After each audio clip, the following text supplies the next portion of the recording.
নমস্কার, আমি Dipayan Barman 2022 state D.El.Ed ঐক্যমঞ্চের একজন সদস্য উত্তর দিনাজপুর থেকে বলছি।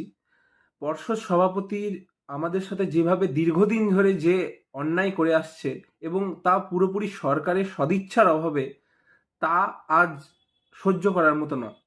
আমরা দীর্ঘদিন যাবৎ অপেক্ষা করে রয়েছি, প্রায় আজকে দীর্ঘ 2 বছর হতে চলল। আমরা অনেক দিন ধৈর্য ধরেছি, আমাদেরকে অনেক কথা বোঝানো হয়েছে যে আজকে হবে কালকে হবে। আমরা দীর্ঘদিন যাবৎ আমাদের ধৈর্য সম্পূর্ণভাবে ধরে বসেছিলাম, কিন্তু আজ আর নয়। আমি আসছি 26শে নভেম্বর কলকাতার সেই রাজপথে। আপনিও আসুন এবং আমার সমস্ত সহযোদ্ধাদেরকে আমি অনুরোধ করব যে আজকে যেই 2 বছর ধরে আমাদের সাথে বঞ্চনা করা হচ্ছে, এর প্রতিবাদে এবার আমাদেরকে প্রত্যেককে রাস্তায় নামতে হবে। আমি আপনি কেউ আলাদা নই।